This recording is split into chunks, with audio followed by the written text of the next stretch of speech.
Charles Sobhraj का नाम आपने कभी न कभी तो सुना ही होगा।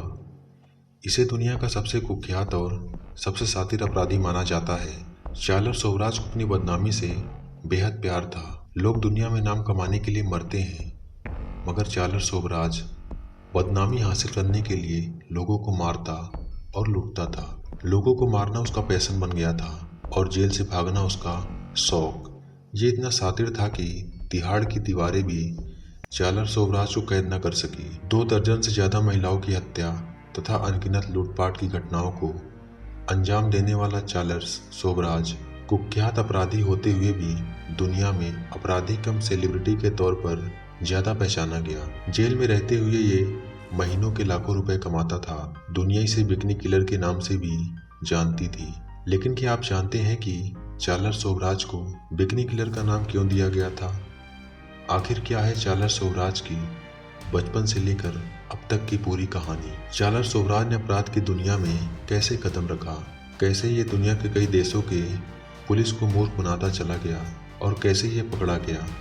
आज चार्ल्स सोबराज कहाँ और किस हालत में है, चलिए जानते हैं सब कुछ आज की वीडियो में। इस वीडियो में आपको चार्ल्स सोबराज के बारे में भी कुछ ऐसी बातें पता चलेंगी जिनके बारे में आपने आज तक सुना भी नहीं होगा, तो वीडियो में आखिर तक जरूर बने रहें। चार्ल्स सोबराज के तिहाड़ जेल के अंदर की ठाट बाट तथा जेल से भागने की कहानी आपको हैरान कर देगी। दोस्तों, दुनिया में चार्ल्स सोबराज नाम से मशहूर शख्स का पूरा नाम चार्ल्स गुरुमुख सोबराज होदचंद भनवानी था।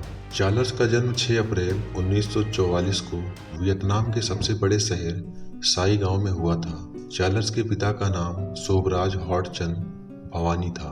चार्ल्स के पिता भारतीय मूल के थे, जबकि उसकी मां वियतनाम की रहने वाली थी। जब चार्ल्स का जन्म हुआ था तब तक इसके माता पिता ने शादी नहीं की थी, बल्कि लिव इन रिलेशनशिप में ही रहते रहे थे। चार्ल्स के जन्म के बाद पिता चार्ल्स सोबराज को अपनाने से इनकार कर देते हैं और बहुत जल्द चार्ल्स के माता पिता अलग भी हो जाते हैं। इसके बाद चार्ल्स की मां फ्रांस आर्मी के लेफ्टिनेंट रैंक के अधिकारी से शादी कर लेती है। इस तरह चार्ल्स अपनी मां तथा सौतेली पिता के साथ फ्रांस में रहने लगता है। बहुत कम उम्र में ही अपराध की दुनिया ने चार्ल्स को आकर्षित करना शुरू कर दिया था। अभी चार्ल्स की उम्र महज 15 साल भी नहीं हुई थी कि उसका उठना बैठना स्मगलर्स और चोर उचक्कों के साथ शुरू हो गया था। वैसे चोरी और छीना झपटी का काम बहुत कम उम्र में ही शुरू कर दिया था, मगर पहली बार ये पुलिस के हत्थे 19 साल की उम्र में साल 1963 में चढ़ा था। अब ये चोरी करते हुए रंगे हाथों पकड़ा गया था। जुर्म साबित होने पर सोबराज को 3 साल की जेल की सजा सुनाई जाती है। चार्ल्स ने भले ही कोई बड़ी डिग्री हासिल नहीं की थी, मगर इसका व्यक्तित्व और बातचीत करने का अंदाज ऐसा था कि हर कोई इसकी तरफ आकर्षित हो जाता था। ये किसी को भी अपनी बातों से अपने वश में कर लेता था। अपनी इसी काबिलियत का इस्तेमाल करते हुए उसने जेल में अमीर कैदियों से दोस्ती करनी शुरू कर दी। उन्हीं अमीर कैदियों में एक कैदी फिलिक्स डी भी था। चार्ल्स सोबराज ने जेल में रहते हुए फिलिक्स से काफी अच्छी दोस्ती कर ली। जेल से पैरोल मिलने के बाद चार्ल्स एक ही कमरे में फिनिक्स के साथ रहने लगता है। फिलिक्स डीएस काफी अमीर घराने का लड़का था और उसकी जान पहचान काफी अमीर लोगों से थी। साथ ही ये बड़ी बड़ी पार्टियों में भी आता जाता था। फिलिक्स के साथ चार्ल्स सोबराज भी इन पार्टियों में जाना शुरू कर देता है और यहाँ वो पार्टी में आने वाली अमीर लड़कियों से दोस्ती करना शुरू कर देता है। चार्ल्स सोबराज दिखने में भी काफी हैंडसम और चार्मिंग था। ऊपर से इसका बात करने का अंदाज काफी लुभावना होता था। इस कारण लड़कियां खुद ही इस तरफ खिंची चली आती थी। इन्हीं पार्टियों में जाने के क्रम में एक दिन फेलिक्स की मुलाकात सनटेल कॉम्पैक्ट नाम की एक लड़की से होती है। सनटेल कंपेन पेरिस में पैदा हुई थी। ये पहली बार था जब चार्ल्स सोबराज वास्तव में किसी लड़की से प्यार करने लगता है। दोनों अगले कई महीनों तक साथ रहते हैं। इसी बीच चार्ल्स सोबराज अपनी गर्लफ्रेंड सनटेल को 69 में प्रपोज करता है। सनटेल इस प्रपोजल को एक्सेप्ट कर लेती है। इस प्रपोजल वाले दिन ही शाम में चार्ल्स सोबराज कार चोरी के बाद भागने के दौरान पकड़ा जाता है। इस गिरफ्तारी के बाद एक बार फिर से उसे 8 महीने की जेल की सजा सुनाई जाती है। जैसे ही 8 महीने बाद जेल से रिहाई होती है, वो शादी कर लेता है और शादी करने के बाद 1970 में फ्रांस छोड़कर ईस्टर्न यूरोप की तरफ निकल जाता है।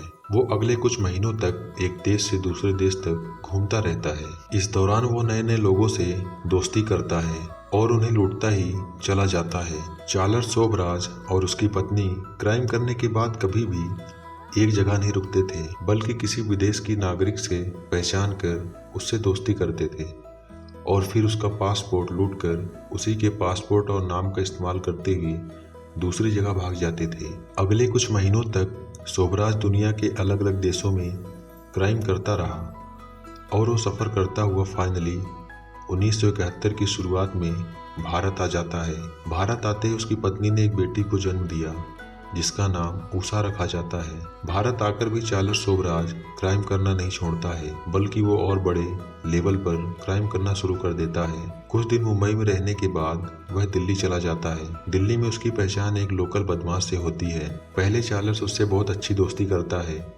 मगर कुछ दिनों बाद उसकी ही 2 रिवॉल्वर लूटकर वापस मुंबई आ जाता है। मुंबई आकर वो एक रिवॉल्वर बेचने की जुगाड़ में लग जाता है। इसी क्रम में वो एक लोकल बिजनेसमैन से मिलता है और उसे वो रिवॉल्वर बेचने की कोशिश करता है, मगर इसी दौरान गलती से गोली चल जाती है जो रिवॉल्वर खरीदने आए व्यक्ति के सीधे सीने पर लगती है। चालर उसे मरा समझकर भाग जाता है, मगर बाद में व्यक्ति सारी कहानी पुलिस वालों को बताता है। इसके बाद पुलिस चालर शोभराज की तलाश में लग जाती है और उसी व्यक्ति की निशानदेही पर भारत में पहली बार 14 नवंबर 1971 को चालर्स को गिरफ्तार कर लिया जाता है। अभी उसे दिल्ली लाए कुछ ही दिन हुए थे कि अचानक एक दिन वो पेट बहुत तेज से दर्द की शिकायत करता है। चालर्स की बेचैनी देखते हुए उसे तुरंत वेलिंगटन हॉस्पिटल में भर्ती कराया जाता है। यहाँ शुरुआती इलाज के बाद उसे 1 हफ्ते तक अस्पताल में भर्ती रखा जाता है। इसी दौरान एक दिन चालर शोभराज पास ही में बैठे पुलिस वालों को कहता है कि आज मुझे डॉक्टर ने नींद की दवाई नहीं दी है, इसलिए मुझे नींद नहीं आ रही है। अगर तुम इस लाइट को बंद कर दो तो शायद मुझे नींद आ जाए। चार्ल्स की बातें सुनकर वहां पर मौजूद गार्ड लाइट बंद कर देता है। उधर चार्ल्स की पत्नी बाकी सिक्योरिटी गार्ड्स तथा पुलिस वालों को बगल कमरे में अपनी बातें लगाए रखती है। इसी तरह 20 मिनट बीत जाते हैं। 20 मिनट बाद जब एक पुलिस वाला उस कमरे में जाकर बत्ती जलाता है तो कमरे को खाली पाता है, यानी चार्ल्स शोभराज उनकी पकड़ से भाग चुका था। इस खबर के फैलते ही हड़कंप मच जाता है और आनन फानन में चार्ल्स शोभराज की तलाश में पुलिस लग जाती है। कुछ ही घंटों की मेहनत के बाद उसे दिल्ली रेलवे स्टेशन पर पकड़ लिया जाता है और फिर से उसे जेल में डाल दिया जाता है। हालांकि 2 महीनों बाद उसे कुछ शर्तों में बेल मिल जाती है। बेल मिलते ही चार्ल्स दिल्ली से भागकर अफगानिस्तान की राजधानी काबुल पहुंचता है। वो काबुल पहुंचकर अफगानिस्तान के मशहूर इंटरकॉन्टिनेंटल होटल में रुकता है। वो कई दिनों तक उसी होटल में रुका रहता है, मगर एक दिन होटल से निकलने का फैसला करता है, जो कि अफगानिस्तान का सबसे महंगा होटल था और वो यहाँ कई दिनों से रुका हुआ था। इस कारण होटल का बिल बहुत ज़्यादा हो गया था, मगर उसके पास बिल देने के पैसे नहीं थे। इसलिए वो दिमाग लगाता है और चुपके से होटल कंपाउंड से ही एक कार चुराता है और अफगानिस्तान से भाग निकलता है। हालांकि भागने के दौरान ही अफगानिस्तान ईरान बॉर्डर पर वो पकड़ लिया जाता है और फिर उसे काबुल की जेल में डाल दिया जाता है। वो इस जेल में भी कुछ ही दिन रहता है और एक बार फिर से भारत की जेल में रहते हुए किया गया बीमारी वाला नाटक वहाँ भी दोहराता है। शोभराज की हालत को देखते हुए उसे तुरंत अफगानिस्तान के वजीर अकबर खान हॉस्पिटल में भर्ती कराया जाता है। यहाँ भी शोभराज कुछ दिनों तक रुकता है। फिर एक दिन मौका मिलते ही गार्ड की चाय में बहुत अधिक मात्रा में नशे की गोलियां मिला देता है और इस हॉस्पिटल से भी भाग निकलता है। यहाँ से भागने के बाद 1971 में चार्ल्स शोभराज पाकिस्तान चला जाता है। पाकिस्तान में रहने के दौरान ही एक दिन वो रावलपिंडी में एक टैक्सी किराए पर लेता है और कुछ दूर जाने के बाद सन्नाटे में टैक्सी ड्राइवर की हत्या कर देता है।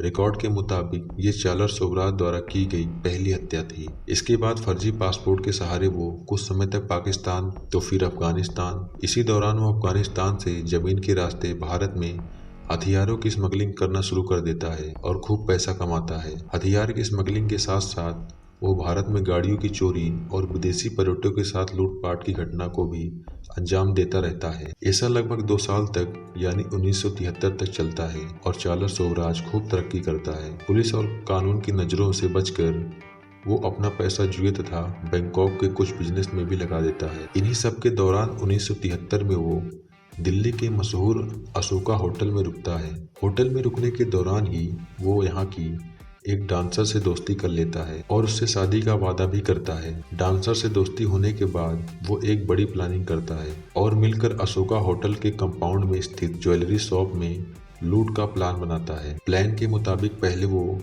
ज्वेलरी शॉप के स्टाफ को बुलाता है और खुद की पहचान नेपाल के राजकुमार के तौर पर करवाता है और ज्वेलरी शॉप के स्टाफ से कहता है कि कुछ कीमती ज्वेलर ऊपर लेकर आओ, मुझे खरीदना है। अपनी बातों से ज्वेलरी शॉप के स्टाफ को चालर शोभराज पक्का यकीन दिलवा देता है कि वो नेपाल का राजकुमार है। इसके बाद स्टाफ नीचे से काफी महंगे महंगे आभूषण लेकर ऊपर शोभराज के कमरे में आ जाता है। स्टाफ के कमरे में आते ही शोभराज उसे पानी पीने के लिए देता है। पानी पीते ही वो बेहोश हो जाता है क्योंकि शोभराज ने पहले से ही उसमें नशे की गोलियां मिला दी थी। स्टाफ के बेहोश होते ही शोभराज सभी जेवर लेकर उस डांसर के साथ फरार हो जाता है। इधर थोड़ी देर बाद ज्वेलरी शॉप के दूसरे स्टाफ नोटिस करते हैं कि काफी देर से ऊपर गया उनका साथी वापस नहीं आ रहा है। ऐसे में एक स्टाफ भागते हुए ऊपर आता है तो देखता है कि उस कमरे में बाहर से ताला लगा हुआ है। जल्दी से स्पेयर की से दरवाजा खोला जाता है तो अंदर नजर आता है कि वह स्टाफ बेहोश पड़ा हुआ है। दूसरी तरफ सभी सामान के साथ कमरे में मौजूद लोग गायब हो चुके हैं। आनंद फानंद में पुलिस भी वहां आ जाती है और कमरे की तलाशी के दौरान ही रूम में एक पासपोर्ट मिलता है। चालर शोभराज जल्दबाजी में अपना पासपोर्ट वहीं भूल गया था और इसी पासपोर्ट से पुलिस चालर शोभराज की पहचान कर लेती है और स्थानीय एयरपोर्ट को खबर कर दिया जाता है कि अगर चालर शोभराज आता है तो उसे तुरंत गिरफ्तार कर लिया जाए। प्लान के मुताबिक ही चालर शोभराज एयरपोर्ट पर भी आता है ताकि दूसरे देश भागा जा सके, मगर यहाँ उसकी भिड़ंत सुरक्षा बलों से हो जाती है। किसी तरह तो चालर्स यहाँ से भागने में कामयाब हो जाता है, मगर उसकी वो डांसर दोस्त जेवर समेत पकड़ी जाती है।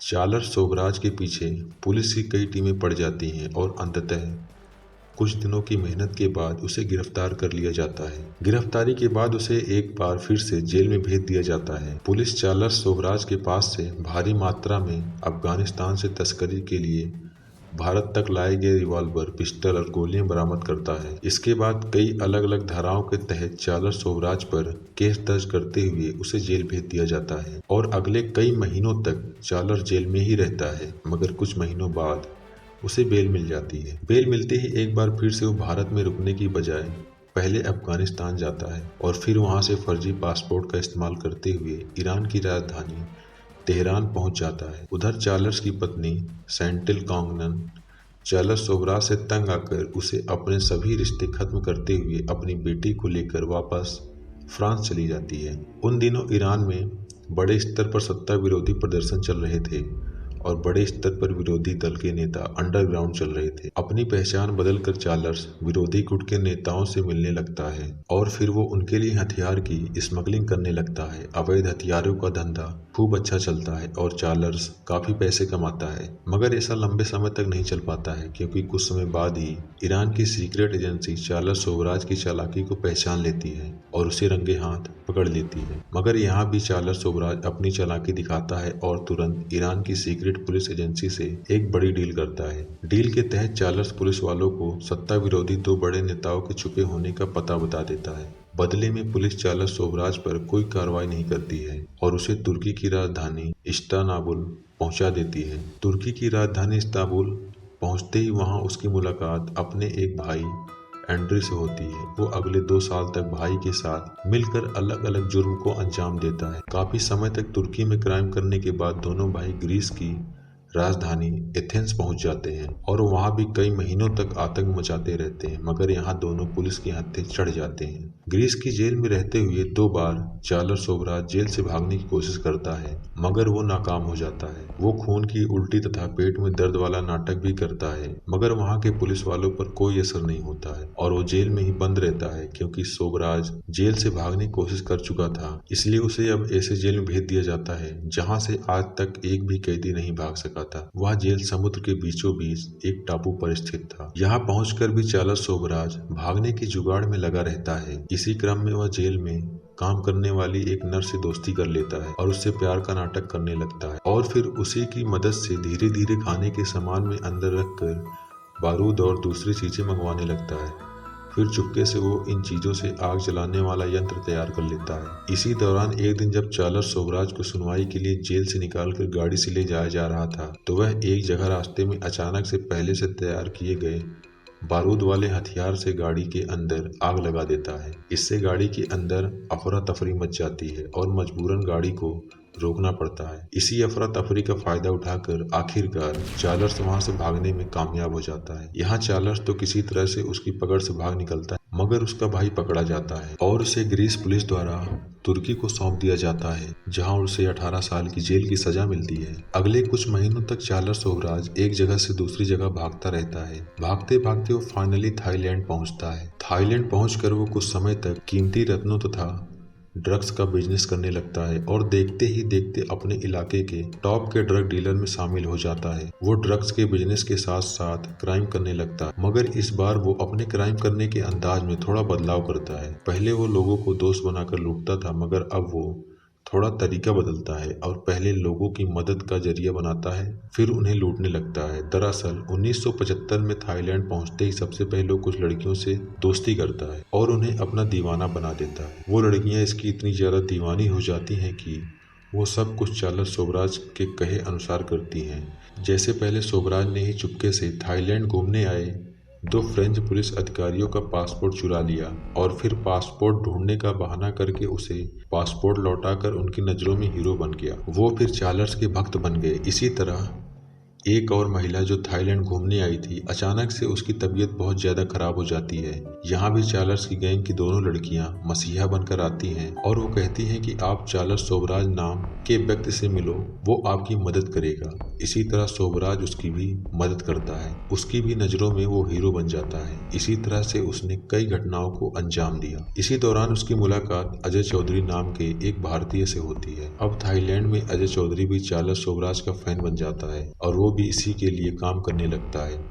दोनों मिलकर थाईलैंड में 1975 में एक महिला की हत्या कर देते हैं। यह महिला सिएटल शहर की रहने वाली थी, जिसका नाम टेरेसा नॉल्टन था। दरअसल चार्ल्स सोबराज पहले अपनी पर्सनालिटी का इस्तेमाल करते हुए टेरेसा से दोस्ती करता है। फिर घूमने के बहाने एक दिन सोबराज टेरेसा नॉर्टन को थाईलैंड की बीच पर ले जाता है, जहां मौका देखकर पहले तो वो उसे नशीली दवाएं देकर बेहोश करता है और फिर कुछ समय बाद गला दबाकर उसकी जान ले लेता है। वो मरने वाली महिला के सारे कपड़े उतार देता है और सिर्फ उसके शरीर पर बिकनी रहने देता है। कुछ समय बाद ही थाईलैंड के मशहूर रिजॉर्ट पटाया की तरफ जाने वाली सड़क पर विदाली हकीमी नाम के शख्स की लाश मिलती है। इसके भी अधिकतर कपड़े गायब हैं। इसे जलाया गया था। चार्ल्स सोबराज और उसके साथियों ने अगला निशाना 29 साल के हैनबिन तानाजा तथा उनकी 25 वर्षीय गर्लफ्रेंड कोकी हेमकर को बनाया था। इनकी भी लाश 16 दिसंबर 1975 को एक सुनसान इलाके से मिलती है। आगे की इन्वेस्टिगेशन में खुलासा होता है कि चार्ल्स सोबराज और इनके